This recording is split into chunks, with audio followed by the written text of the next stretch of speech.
effortlessly in a cobalt blue shift that matched my eyes. It's hard to go wrong with Ann Taylor Loft. Calista stopped in front of the fireplace on the far side of the room. She waited, posing the way models do at the end of the runway. "You have a lovely home." "Thanks," I said.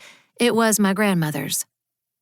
Gram had liked to entertain, and her living room was large enough for 50 of her closest friends to gather for mint juleps.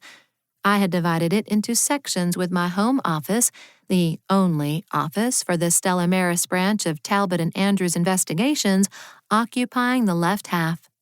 My walnut desk and 2 guest chairs stood in front of a wall of bookcases that wrapped around the far left corner and flanked the windows on both sides of the fireplace. The opposite side of the room held a big green velvet sofa with wooden trim and a row of fringe around the bottom. It had been Graham's favorite piece.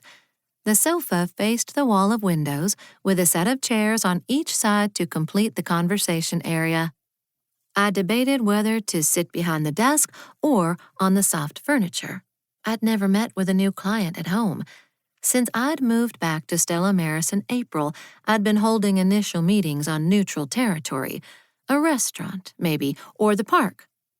But Calista had balked at that idea. I could see now why she was shy of public places. I gestured toward the sofa. "Have a seat." While I grabbed a pad and pen from the desk, she arranged herself on the end of the sofa closest to the door. I settled into a tropical print wingback on her right. Calista gazed sympathetically at the ceiling like she was thinking, "Poor puppy." I willed Rhett to stop barking. "Don't mind him," I said. "He doesn't care to be left out. He's accustomed to having the run of the house and yard." "You should let him come down. I had a dog once." "Thanks, but I think we'll be less distracted if he stays upstairs. He'll be quiet when he realizes I'm not letting him out." Abruptly, Rhett went quiet. Mama would have been mortified at how long I'd just sat there staring at Calista McQueen. I kept thinking I'd find something that differentiated her from the movie star.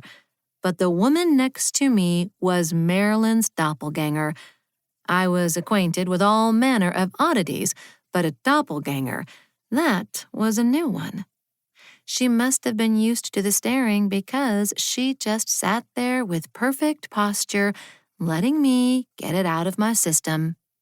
Finally, I closed my eyes, shook my head to clear it, and located my professionalism. "How can I help you, Ms. McQueen?" "Please," she said, "call me Calista." I nodded. "I'm Liz." She moistened her lips. "I'd like you to keep me alive." "If someone's threatened you, we need to call the police." "No one has threatened me." I squinted at her. "Then why are you in fear for your life?" "This is a long story," she said. "Could I please have a glass of water?" "Of course." I jumped up. "Where are my manners? I just made some fresh tea." "Oh, that'd be swell." "Lemon, mint, or both?" "Mint, please," she said. "Thank you ever so." I scrambled to the kitchen. While I waited for the tap water to run hot, I heard Mama's voice in my head lamenting my utter lapse in hospitality. I scrubbed my hands and slathered them with sanitizer. No sense running the risk of making us both sick.